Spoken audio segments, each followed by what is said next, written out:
Yesterday courier private limited. Domestic international cargo உங்கள் இல்லம் தேடி வந்து கொரியர் புக்கிங் டெலிவரி செய்து தரப்படும். டாக்டர் ஸ்ரீவர்மா ஆயுள் தரும் ஆயுர்வேதா அறுவை சிகிச்சை இல்லா குணம் ஆயுள் கால நிவாரணம். அரசு ஊழியர்களின் முக்கிய கோரிக்கையான பழைய ஓய்வூதிய திட்டம் குறித்த அறிவிப்பை முதலமைச்சர் மு.க.ஸ்டாலின் வரும் செப்டம்பர் மாதம் அறிவிப்பார் என தகவல் வெளியாகியுள்ளது. ஆட்சிக்கு வந்தால் அரசு ஊழியர்களுக்கு பழைய ஓய்வூதிய திட்டம் அறிவிக்கப்படும் என தேர்தலின் போது திமுக வாக்குறுதி அளித்திருந்தது. ஆனால் அடுத்த தேர்தல் நடைபெற இன்னும் 10 மாத காலமே உள்ள நிலையிலும் பழைய ஓய்வூதிய திட்டம் அறிவிக்கப்படவில்லை. இதனால் அதிருப்தி அடைந்துள்ள அரசு ஊழியர்கள் கோரிக்கை நிறைவேற்றப்படாவிட்டால் வரும் செப்டம்பர் மாதம் மிகப்பெரிய அளவில் போராட்டம் நடத்தப்படும் என எச்சரித்துள்ளனர். இதனிடையே பழைய ஓய்வூதிய திட்டம் குறித்து முடிவு செய்ய அரசு அமைத்த குழு தனது அறிக்கையை முதலமைச்சரிடம் வழங்கியுள்ளதாகவும் இது குறித்த முடிவை முதலமைச்சர் வரும் செப்டம்பர் மாதத்தில் வெளியிடுவார் என்றும் கூறப்படுகிறது. மத்திய உள்துறை அமைச்சரும் பாஜக முக்கிய தலைவர்களில் ஒருவருமான அமித்ஷா இன்று மதுரை வருகிறார். இரவு 8:30 மணி அளவில் மதுரை வரும் அவர் இரவு ஹோட்டலில் தங்குகிறார். நாளை காலை 11 மணிக்கு மதுரை மீனாட்சி அம்மன் கோவிலில் அமித்ஷா சுவாமி தரிசனம் செய்ய உள்ளார். இதனைத் தொடர்ந்து பிற்பகல் 3 மணி அளவில் நடைபெறவுள்ள பாஜக நிர்வாகிகள் கூட்டத்தில் அமித்ஷா பங்கேற்கிறார். இந்த கூட்டத்தில் 15 பேர் கலந்து கொள்ள இருப்பதாக கூறப்படுகிறது. 2026ஆம் ஆண்டு தேர்தல் களம் இப்போதே சூடுபிடித்துவிட்ட நிலையில் அரசியல் கட்சிகள் களப்பணியை முடுக்கிவிட்டுள்ளன. புதிதாக கட்சியை தொடங்கியுள்ள நடிகர் விஜய் மதுரையில் போட்டியிடப் போவதாக ஒரு தகவல் உள்ளது. இந்த சூழலில் திமுக பொதுக்குழு மதுரையில் நடைபெற்றது. அதிமுகவும் பாஜகவும் கூட்டணி வைத்துள்ள நிலையில் அமித்ஷாவின் வருகை முக்கியத்துவம் வாய்ந்ததாக கருதப்படுகிறது. மாநிலங்களவை சீட் கொடுக்காததால் அதிமுக மீது கடும் அதிருப்தியில் உள்ள பிரேமலதா கூட்டணி குறித்து பின்னர் அறிவிப்பதாக கூறிவிட்டார். இதனால் அதிமுகவை காட்டிலும் பாஜக கடுப்பாகி உள்ளதாக தகவல் வெளியாகியுள்ளது. பிடிவாதம் காட்டாமல் கூட்டணி குறித்து முடிவெடுக்க வேண்டும் என பாஜக தூது அனுப்பியுள்ளதாகவும் கூறப்படுகிறது. தேர்தல் நெருக்கத்தில் அறிவித்தால் ஒருங்கிணைப்பில் குழப்பம் வரும் என்றும் எதிரணிக்கு சாதகமாக அமைந்துவிடும் என கருதுவதால் உடனடியாக முடிவு அறிவிக்கும்படி பிரேமலதாவிற்கு பாஜக அறிவுறுத்தியுள்ளதாகவும் பேச்சு அடிபடுகிறது. தங்கத்தின் மதிப்பில் 85% வரை கடனாக வழங்க வங்கிகளுக்கு RBI உத்தரவிட்டுள்ளது. 2.5 லட்சம் வரையிலான நகைகளுக்கு இதுவரை அதன் மதிப்பில் 75% மட்டுமே கடன் வழங்கப்பட்டது. இந்த நிலையில் தற்போது 85% வரை கடன் கொடுக்க அனுமதி அளிக்க RBI நிதி கொள்கை கூட்டத்தில் முடிவு செய்யப்பட்டது. ஆனால் இதுபோன்ற கடன் ஒரு நபருக்கு ஒரு முறை மட்டுமே வழங்கப்படும் என அறிவித்துள்ளது. நகை கடன்களுக்கு RBI அண்மையில் கடுமையான விதிமுறைகளை அறிவித்தது. இதற்கு முதலமைச்சர் மு.க.ஸ்டாலின் உள்ளிட்ட தலைவர்கள் கடும் கண்டனம் தெரிவித்திருந்தனர்.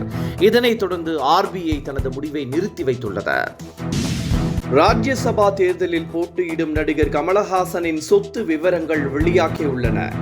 ராஜ்யசபா தேர்தலில் போட்டியிடும் திமுக, அதிமுக சார்பில் போட்டியிடும் வேட்பாளர்கள் நேற்று மனு தாக்கல் செய்தனர். இந்த நிலையில் அவர்களின் வேட்பு மனுவில் குறிப்பிட்டுள்ள சொத்து விவரங்கள் வெளியாகியுள்ளது.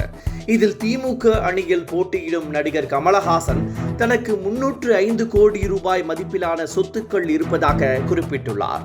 இதில் 245.86 கோடி ரூபாய் அசையும் சொத்துக்களும் 59.69 கோடி ரூபாய் அசையா சொத்துக்களும் உள்ளதாக நடிகர் கமலஹாசன் தனது வேட்பு மனுவில் குறிப்பிட்டுள்ளார்.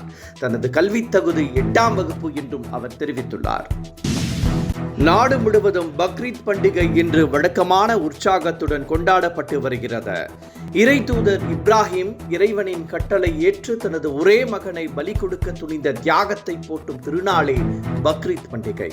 இந்த நாளை ஈகை, தியாகம், பகிர்ந்துண்ணல் என்ற நற்குணங்களை கடைபிடித்து இஸ்லாமியர்கள் கொண்டாடுகின்றனர். பக்ரீத் பண்டிகையையொட்டி இன்று நாடு முழுவதும் சிறப்பு தொழுகைகள் நடைபெற்றன. அதிகாலையிலேயே புத்தாடை அணிந்து தொழுகை நடத்திய இஸ்லாமியர்கள் ஒருவருக்கொருவர் வாழ்த்துக்களை பரிமாறிக்கொண்டனர். ஆடுகளை குர்பானி கொடுத்து ஏழை எளிய மக்களுக்கு இறைச்சிகளை தானமாக கொடுத்து தங்கள் கடமையை நிறைவேற்றினர்.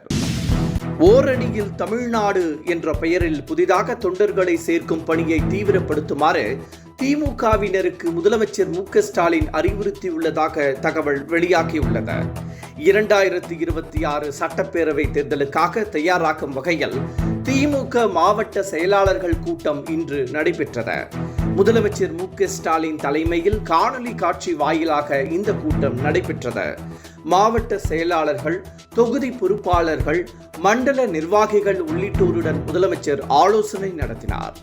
ஓரணியில் தமிழ்நாடு என்ற பெயரில் புதிதாக தொண்டர்களை சேர்க்கும்படி அதன் பணியை தீவிரப்படுத்தும்படியும் திமுகவினருக்கு அவர் அறிவுறுத்தியுள்ளதாக தகவல் வெளியாகியுள்ளது.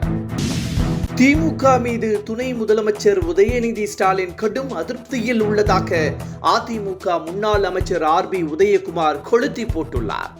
திமுக துணை பொதுச் செயலாளர் பதவி கிடைக்கும் என்ற நம்பிக்கையில் உதயநிதி இருந்ததாகவும், ஆனால் அந்த பதவி அளிக்கப்படாததால் அவர் கடும் அதிருப்தியில் உள்ளதாகவும் ஆர்.பி. உதயகுமார் கூறியுள்ளார்.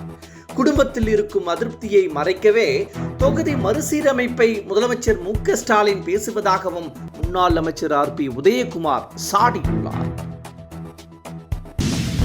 2026 சட்டப்பேரவை தேர்தலில் அதிமுக பாஜக கூட்டணியுடன் அமமுக கூட்டணியிட்டு போட்டியிடும் என அக்கட்சியின் பொதுச் செயலாளர் டிடிவி தினகரன் அறிவித்துள்ளார்.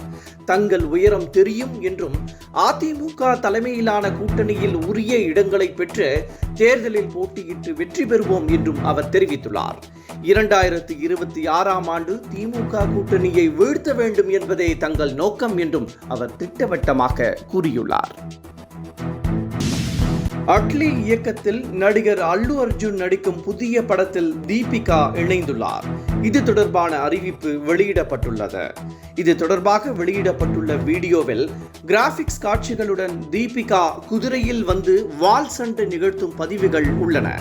இந்த வீடியோ அல்லு அர்ஜுன் மற்றும் அட்லி காம்பினேஷன் எதிர்பார்ப்பை மேலும் அதிகரித்துள்ளது.